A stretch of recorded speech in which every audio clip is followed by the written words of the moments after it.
آج کے نوا اسٹار سجیل احمد. سجیل السلام علیکم. آپ کا بہت بہت شکریہ, آپ نے ہمارے لیے اپنا قیمتی وقت نکالا. سی ایس ایس کے اسپائرنٹس آپ سے آپ کے بارے میں جاننا چاہیں گے, پھر ہم آپ سے چند سوال بھی پوچھتے ہیں. وعلیکم السلام and thank you for having me here. Thank you very much, آپ نے ہمارے لیے اپنا وقت نکالا. Thank you. تو ہمارے اسپائرنٹس کو اپنے بارے میں تھوڑا سا بتا دیں. I was born in Multan and I completed my early education from Multan. I moved for my bachelor's to LUMS where I completed my degree in BSc Honours Accounting and Finance and I graduated in 2017. Thereafter, I went on to work for PricewaterhouseCoopers Middle East, the audit firm, and I was one of the 2 candidates that the firm selected from the entire batch. I worked there for like 6 to 7 months before relocating back to Pakistan. And I started preparing for my CSS attempt. I attempted for the first time in 2019 and then again in 2020, and alhamdulillah I've been allocated in the Foreign Services of Pakistan this time around. Alhamdulillah. And آپ کو کیسا لگ رہا ہے؟ I'm really overwhelmed. I mean, ever since the result has come out, it's a jubilant feeling, you know, talking to your family, your friends, you know, you feel really blessed that you have been given with so much. And I hope, you know, I can continue with more successes in the future as well. تو سجیل, آپ نے اپنی field میں کوئی job یا career کیوں نہیں پرسو کیا؟ آپ سی ایس ایس کی طرف کیوں آئے؟ کیونکہ سی ایس ایس جو تھا اٹ واز میری فیملی کا یہ ایک ڈریم تھا. اور جب میں واپس آ گیا یہاں پہ تو مائی فادر اینڈ مائی ماموں جو کہ لاہور میں بیسڈ ہیں, وہ مجھے ہمیشہ کہتے تھے کہ آپ یہ کر سکتے ہیں, آپ اس میں ایک دفعہ آئیں, ایک دفعہ اٹیمپٹ کر کے دیکھیں, اس کی تیاری کر کے دیکھیں اور آپ کو یہ ڈیفینیٹلی فیل ہوگا کہ آپ اس میں ایکسیل کر سکتے ہیں. تو اپنے فادر کی ایڈوائس, اپنے ماموں کی ایڈوائس اور باقی ریلیٹیوس کی ایڈوائس اور میرے چند دوست بھی تھے جنہوں نے مجھے پش کیا, اور اس کی وجہ سے پھر میں نے کہا کہ why not give it a try, اور پھر اسی وجہ سے میں سی ایس ایس کے اندر اپیئر ہوا اور آئی ایم ویری ہیپی کہ it turned out to be for the best. آپ ذرا ہمارے ویورز کو اپنی فرسٹ اٹیمپٹ کے بارے میں بتا دیں کہ آپ کیا کہیں گے, اس اٹیمپٹ میں آپ کی مسٹیکس کیا تھیں اور اس دفعہ آپ نے اپنے اپروچ میں کیا بدلا؟ میری فرسٹ اٹیمپٹ جو تھی وہ 2019 میں تھی, اینڈ اس کے اندر میں ایسے کا جو ایگزام ہے وہ پاس نہیں کر سکا تھا اور اس کی وجہ سے میرا ریٹن ایگزام کلیئر نہیں ہوا تھا. اور اس دفعہ جو ہے جب میرا رزلٹ آیا 2019 کا, اس کے بعد میں نے ہر سبجیکٹ کو انڈیویجولی ٹیکل کرنے کی کوشش کی. میں نے انٹروسپیکشن کی اپنی, میں نے کہا کہ میں کس سبجیکٹ کے اندر کیا بہتر کر سکتا ہوں, میں کیا غلطیاں کی ہیں میں نے. ہر سبجیکٹ کی کیونکہ ایک جسٹ ہوتی ہے, ہر سبجیکٹ کی ایک نیچر ہوتی ہے اور آپ نے اس کو اسی حساب سے ٹیکل کرنا ہوتا ہے. آپ سب سبجیکٹس کو ایک ہی اسکیل کے اوپر رکھ کے نہیں کر سکتے. تو میں نے صرف یہی کیا, میں نے دیکھا کہ جینڈر اسٹڈیز کے اندر this is what I need to do, mercantile law کے اندر مجھے یہ کرنا ہے, اس سبجیکٹ کے اندر مجھے یہ کرنا ہے, اور اس کے بعد ہی میرے مارکس جو ہیں میکسیمائز ہوں گے. اور ایسے کا جہاں تک تھا وہاں پہ مجھے یہ اندازہ تھا کہ یہ ایک اسٹرکچرڈ رائٹنگ ہے, and if I get the structure correct تو میں پاس کر لوں گا. اور میں نے اسی چیز کے اوپر فوکس کیا اور اپنی جو رائٹنگ سکلز تھے اور اپنی جو باقی چیزیں تھیں ان کو میں نے پالش کیا, and the result completely changed this time around. آپ نے خود کو موٹیویٹ کیسے رکھا؟ موٹیویشن جو ہے یہ تو ٹوٹلی دس از انٹرنسک. آئی مین میں نے ہمیشہ یہی سوچا ہے کہ یار اگر میں یہ کر لوں, مطلب آئی سیٹ شارٹ گولس, ٹھیک ہے کہ 2 گھنٹے کا میں نے یہ ٹاسک کمپلیٹ کرنا ہے. پھر جب وہ 2 گھنٹے میں کمپلیٹ ہوتا ہے تو میں اور موٹیویٹ فیل کرتا ہوں کہ اب میں آگے موو کر سکتا ہوں. تو میں نے اپنے جتنے بھی بڑے ٹاسک تھے ان کو بریک ڈاؤن کیا into shorter tasks, into smaller tasks, اور وہ جب میں جیسے جیسے کمپلیٹ کرتا تھا مجھے موٹیویشن آتی تھی کہ میں اب بڑے ٹاسک کی طرف, اپنے بڑے ایم کی طرف جو ہے موو کر رہا ہوں. تو دس از اباؤٹ اٹ کہ وین یو آر اسٹیگننٹ, جب آپ کہیں رک جاتے ہیں تب آپ کی موٹیویشن جو ہے وہ بریک ڈاؤن ہو جاتی ہے. جب آپ چلتے رہتے ہیں, when you are even crawling, تو سارے معاملات جو ہیں چلتے رہتے ہیں اور آپ کو موٹیویشن بھی ملتی رہتی ہے اس میں. اور آپ کو کیا لگتا ہے کہ ایجوکیشنل بیک گراؤنڈ کتنا ہیلپ کرتا ہے انسان کو؟ ویسے آپ کی تو ڈگری کے سے لگتا ہے کہ آپ کا کافی ہیلپ ہوا ہوگا آپ کے سبجیکٹس, آپشن سبجیکٹس دیکھ کے, تو آپ کیا بولیں گے؟ جی مجھے تو ہیلپ ہوئی ہے میری, کیونکہ بیچلرز اکاؤنٹنگ اینڈ فائنانس میں تھا तो मेरे पास CSS के अंदर ऑप्शन थी सब्जेक्ट्स की, अकाउंटिंग एंड ऑडिट की, मर्केंटाइल लॉ की, बिजनेस एडमिनिस्ट्रेशन की। तो डेफिनेटली मुझे तो हेल्प हुई है, और ये कहना बिल्कुल गलत होगा कि एजुकेशनल बैकग्राउंड जो है वो मैटर नहीं करता, डेफिनेटली करता है। लेकिन ऐसा नहीं है कि आपका अगर कोई एजुकेशनल बैकग्राउंड किसी टॉप यूनिवर्सिटी का नहीं है तो आप ये नहीं कर सकते। परसिस्टेंस, स्ट्रगल, लर्निंग, आप जैसे जैसे आप चाहें you can do it your own way. लेकिन उसके लिए ये है कि आपने कंसिस्टेंट रहना होता है, and you have to forget the fear of failure, and आपने बढ़ना होता है आगे, and it works out eventually. तो आप हमें, हमारे व्यूअर्स को जरा बता दें कि आपके ऑप्शनल सब्जेक्ट्स थे क्या? मेरे optional subjects accounting and auditing, mercantile law, business administration, gender studies and US history, दोनों अटेम्प्ट्स मेरे यही ऑप्शनल्स थे। अच्छा, और आपको इसमें से सबसे मुश्किल कौन सा लगा? सबसे मुश्किल इसमें से मुझे यूएस हिस्ट्री लगता था, क्योंकि मेरा इतना ज़्यादा हिस्ट्री के साथ, क्योंकि I have not been comfortable previously, लेकिन I always found it to be useful US history जैसा सब्जेक्ट जो है, क्योंकि उसका करंट अफेयर्स के अंदर भी आपको फ़ायदा हो जाता है, और वैसे भी क्योंकि US is the biggest player in the world and you have to be aware कि किस तरह के मामला चल रहे हैं, क्या हिस्ट्री रही है, तो इवेंचुअली इट हेल्प्स। लेकिन मुझे वहाँ पे प्रॉब्लम हुआ था थोड़ा सा यूएस हिस्ट्री में। तो आपने उस प्रॉब्लम को, जो डिफ़िकल्टी आपने फेस की, उसे कैसे टैकल किया? यूएस हिस्ट्री के अंदर सबसे पहले तो मैंने ये किया कि मैंने जितने इंपॉर्टेंट टॉपिक्स थे उन सबको शॉर्टलिस्ट करके उनके नोट्स बनाए विद ऑल द मैप्स, और जो भी कुछ पॉसिबल था एक्सप्लेन करने के लिए, पेपर प्रेजेंटेशन बेहतर करने के लिए, मैंने वो किया। फिर उसके साथ जब मेरे एग्जाम्स करीब आने लगे तो मैंने वो जितने मेरे लॉन्ग नोट्स थे यूएस हिस्ट्री के, सिर्फ वही सब्जेक्ट था जिसके मैंने वो लॉन्ग नोट्स जो थे फिर वो शॉर्ट नोट्स के अंदर कन्वर्ट किए। 2 पेजर 3 पेजर के अंदर मैंने जितने मेजर टॉपिक्स हैं उन सबको कवर किया, ताकि जब मेरा रिविजन का टाइम आए a day before the exam या even on the day of the exam, तब मैं उनको आराम से रिवाइज कर सकूँ। एंड इसके साथ साथ मैंने कोशिश की कि जितनी मेरी यूट्यूब से हेल्प हो सकती है, जितने ऑनलाइन सोर्सेज हैं, मैं उनसे मदद लूँ, तो उससे मेरी अंडरस्टैंडिंग जो है वो बहुत बेहतर हुई है। मैंने कोई किताब जो है स्पेसिफिकली यूएस हिस्ट्री के लिए कंसल्ट नहीं की, मेरे ऑनलाइन जो रिसोर्सेज थे मुझे उन्हीं की वजह से यूएस हिस्ट्री में फ़ायदा हुआ सर। अच्छा, और मर्केंटाइल लॉ का बता दें कि आपने वो कैसे अप्रोच किया एंड रिसोर्सेज क्या थी आपकी? मर्केंटाइल लॉ जो है ये एक वो सब्जेक्ट है जो कि बहुत ही कम स्टूडेंट्स ऑप्ट करते हैं, और ये इसके बारे में गलत परसेप्शन है कि सिर्फ बिजनेस बैकग्राउंड या अकाउंटिंग बैकग्राउंड वाले लोग इसको ऑप्ट कर सकते हैं। अच्छा। ये जो भी चाहे मेरे हिसाब से ऑप्ट कर सकता है। मर्केंटाइल लॉ के लिए कुछ चीज़ें हैं जो कि आपको अलग करनी होती है। सबसे पहली चीज़ ये है कि चंद केस लॉज हैं जो कि आपने मेमोराइज करने होते हैं, जो आपको पता होने चाहिए, और फिर आपने अकॉर्डिंग टू द क्वेश्चन उन केस लॉज को यूज़ करना होता है टू एड योर आंसर। इसके साथ साथ आप मर्केंटाइल लॉ का आंसर जो है वो जेनेरिक टर्मिनोलॉजीज में जर्नल वर्डिंग के अंदर नहीं लिख सकते। आपने उसके लिए जो है लॉ की टर्मिनोलॉजीज, लॉ के जार्गन्स जो हैं वो यूज़ करने होते हैं। एंड थर्डली जो है उसके अंदर आपने एग्जाम्पल्स यूज़ करने होते हैं मर्केंटाइल लॉ के अंदर एक्सप्लेन करने के लिए किसी भी सिचुएशन को। Like you can come up with a situation on your own and you can explain it using an example उसमें। तो ये है। और इसके अलावा जो रिसोर्सेज हैं मर्केंटाइल लॉ के, वो एक खालिद चीमा साहब की बुक है, आई ओनली कंसल्टेड दैट, और उससे मुझे मिल गया था। और बाकी जो बेयर एक्ट्स हैं वो मैंने इंटरनेट के थ्रू निकाल के आई प्रिपेयर्ड मर्केंटाइल लॉ। आपने हमें बताया कि आपका फर्स्ट अटेम्प्ट में ऐसे पास नहीं हुआ, और इस दफ़ा अल्हम्दुलिल्लाह आपके रीजन में काफ़ी अच्छा स्कोर आया है। तो आप हमें ये बता दें कि आपने इंग्लिश ऐसे में इस दफ़ा ऐसा क्या किया, क्योंकि इस दफ़ा तो इंग्लिश ऐसे बहुत बुरी तरह से टारगेट हुआ था। जी बिल्कुल। चाहिए था कि आप इस दफ़ा फेल होते और पिछली दफ़ा पास होते, लेकिन आपने फिर क्या चेंज किया कि आपने पास किया? जी, इस दफ़ा मैंने इंग्लिश ऐसे के अंदर जो चेंज किया था वो स्पेसिफिक था with regards to the structure of the essay. अच्छा।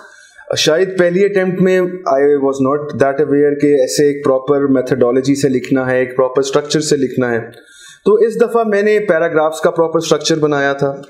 मैंने इंश्योर किया कि मेरी पैराग्राफ्स जो हैं they were coherent, they were linked, and और जो मेरी आउटलाइन थी उसके अंदर मैंने ये इंश्योर किया कि I was putting out the evidence, या जो मेरा आर्ग्यूमेंट था इन द आउटलाइन, ताकि एग्जामिनर को ये पता हो कि I am not only arguing, I am arguing with facts और एविडेंस जो कि मेरे पास मौजूद हैं।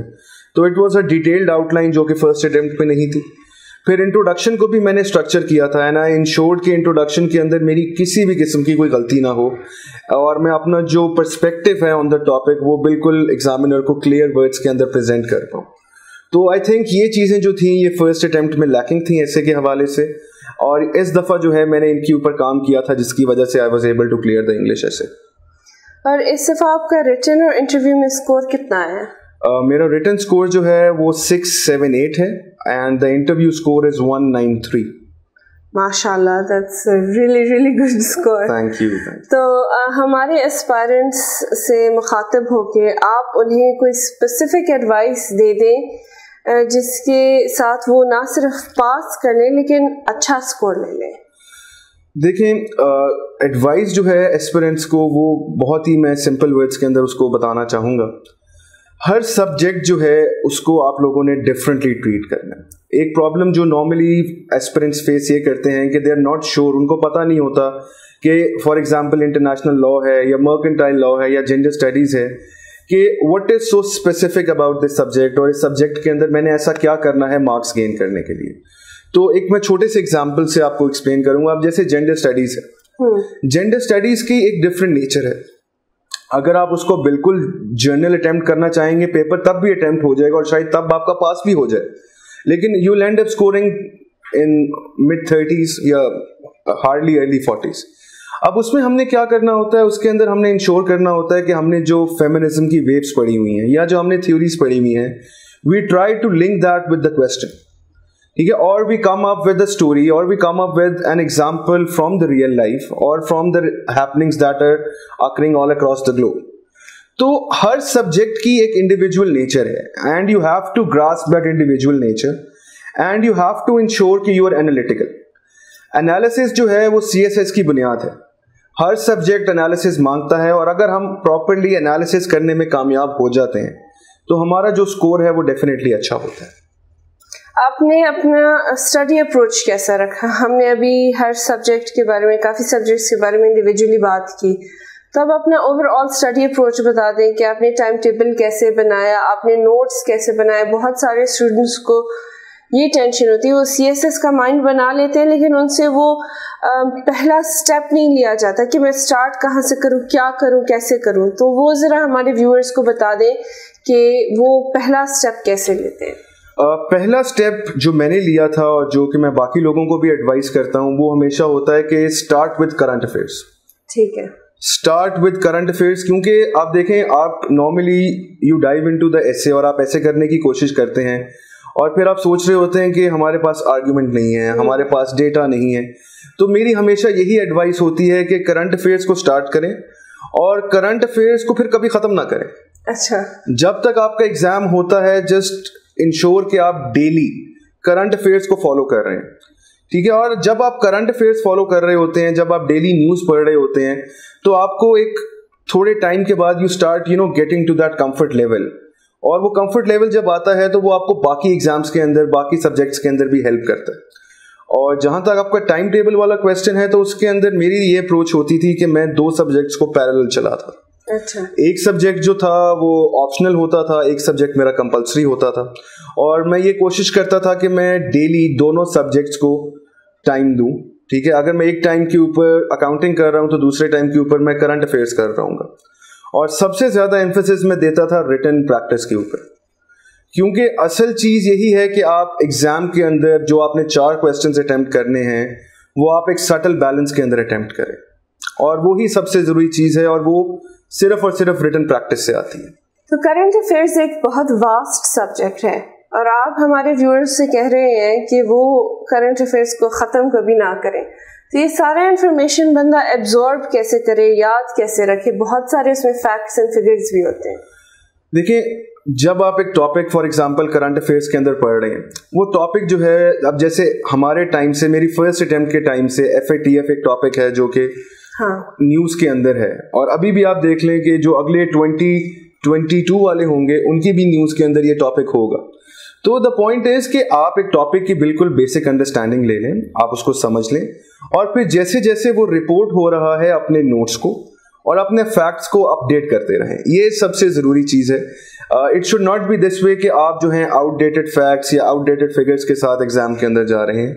اسی وجہ سے میں کہہ رہا ہوں کہ کرنٹ افیئرس جو ہے you should be going over that. اور اس کا ایک آسان طریقہ ہے کہ آپ اپنے فون میں ایپس کر سکتے ہیں, آپ اخبار کے ساتھ رکھ سکتے ہیں, آپ میگزینس پڑھ سکتے ہیں.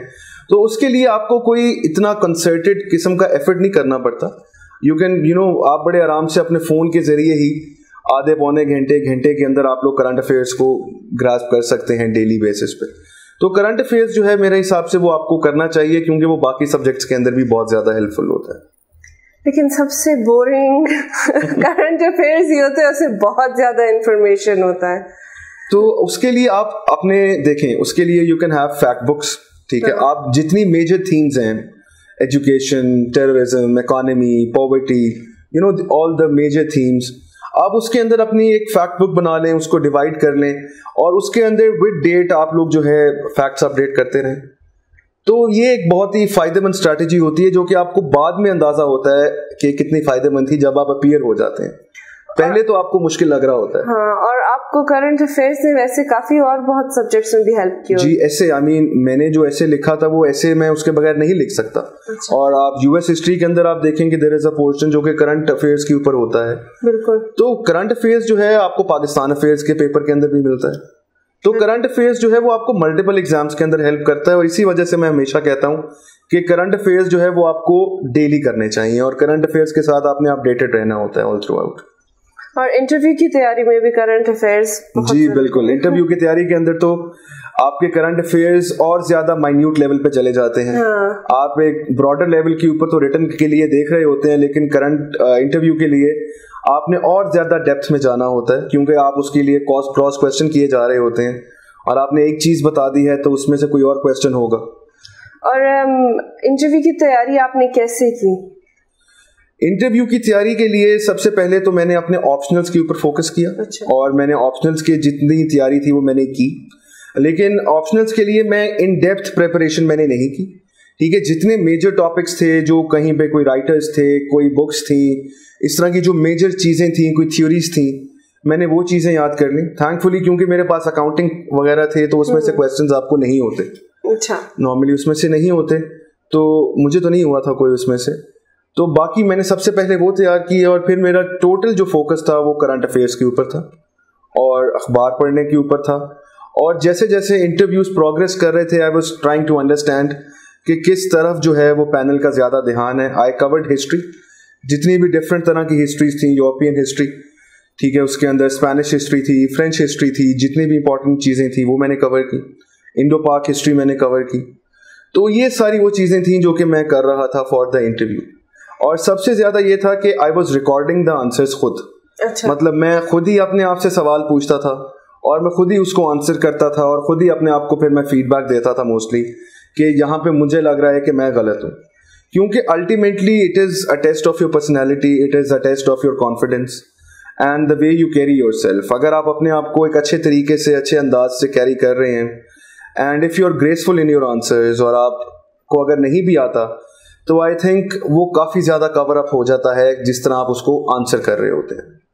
تو ادھر انٹرویو پینل کے سامنے کچھ آپ کا انٹریکشن کیسا رہا؟ کیونکہ الحمدللہ آپ کا اسکور بہت اچھا ہے, تو آپ نے کیا کیا, انہیں ہنسایا, رلایا, کیا کیا کہ آپ کا اتنا اچھا ہے؟ نہ میں نے ان کو ہنسایا, نہ میں نے ان کو کوئی رلایا. تو I was just trying to maintain my nerves. ٹھیک ہے, میں یہی کوشش کر رہا تھا کہ even if I do not answer some questions correctly, میں پریشان نہ ہوں, اور میں اگلا جو کویسچن آ رہا ہے اس کو اچھے طریقے سے ٹیکل کروں. میری صرف یہی اسٹریٹجی تھی.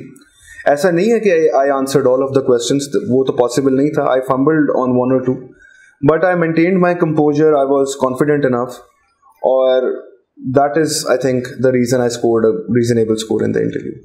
اور throughout this process کوئی ایسے لوگ, ٹیچرز, فرینڈز, فیملی جن کے بغیر آپ یہ اس جرنی کو کمپلیٹ نہ کر سکتے؟ دیکھیں, سب سے پہلے تو اٹ از یور فیملی. وہ آپ دیکھیں, جب آپ فرسٹ اٹیمپٹ فیل کر لیتے ہیں, آپ کی موٹیویشن ختم ہو جاتی ہے, یو آر ڈاؤن, تو تب وہ فیملی ہی ہوتی ہے جو آپ کو بتاتی ہے, جو آپ کو کہتی ہے کہ آپ کر سکتے ہیں.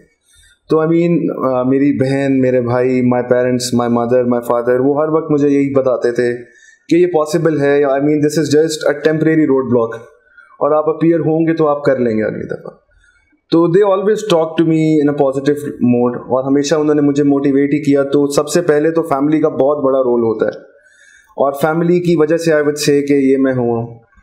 फिर मैंने आपको शुरू में मेंशन किया था कि मैं मामू वो उनको बहुत शौक था, ठीक है, वो कि मैं करूं, क्योंकि मैं लम्स में मेरा काफ़ी उनके साथ दौरान इंटरेक्शन होता था, तो उनका बहुत बड़ा उनको क्रेडिट जाता है इसमें. फिर मेरे फ्रेंड्स हैं मुल्तान के अंदर जो कि मेरे साथ काफ़ी अरसे से हैं, उन्होंने मुझे बहुत ज़्यादा इसके अंदर हेल्प किया. तो ये सबकी मिली जुली कंट्रीब्यूशन होती है, ये सब का जो है आपके अंदर कॉन्फिडेंस, आपके अंदर ट्रस्ट होता है. माय टीचर्स, ठीक है, उन्होंने बहुत ज़्यादा कॉन्फिडेंस मुझे दिया, ठीक है. एक मेरे मुल्तान में टीचर हैं, उन्होंने मुझे काफ़ी ज़्यादा हेल्प किया, काफ़ी ज़्यादा गाइड किया. तो I am thankful for all those people for their presence in my life. Thank you Sajeel Ahmed, thank you so much, आपने हमारे लिए वक्त निकाला. अगर आप व्यूअर्स को last but not the least कुछ और बोलना चाहेंगे तो आप प्लीज़ उन्हें बता दें. मेरा मैसेज सबके लिए एक ही है कि मैंने काफ़ी दफ़ा ये बात कही है कि हम लोग जब ये भूल जाएंगे कि हम फेल हो सकते हैं, हम लोग जब इस चीज़ को निकाल देंगे अपने दिमाग से, तभी हम लोग जो है सक्सीड कर सकते हैं. सबसे पहले फॉरगेट कि कोई फेलियर नाम की कोई चीज़ है, ठीक है. और दूसरी चीज़ ये है कि कंसिस्टेंट रहें, ठीक है. आप लोगों ने सिर्फ ये इंश्योर करना है कि आप इस रास्ते पे चल रहे हैं और आप कंसिस्टेंट हैं और आप अपना जो एम है वो नहीं भूल रहे, और बाकी चीज़ें जो हैं I believe they work out eventually, और सब कुछ ठीक हो जाता है. हमारी तरफ से यही हो सकता है कि हम मेहनत करें और हम जो है एक कंसिस्टेंसी के साथ अपने गोल की तरफ चलते रहें. तो that is all from my side. Thank you so much Sajeel, आपने हमारे लिए अपना कीमती वक्त निकाला. एंड थैंक यू व्यूअर्स, आपने हमारे लिए अपना कीमती वक्त निकाला. हमारे साथ थे आज नोआ स्टार सजील अहमद, जिन्होंने CSS 2020 में पाकिस्तान में 27th पोजीशन हासिल करके फॉरेन सर्विसेज में एलोकेशन हासिल किया. हमारे साथ रहिए इंशाल्लाह, और सक्सेस स्टोरीज के लिए फ़िलहाल अपना ख्याल रखें और अल्लाह हाफ़िज़.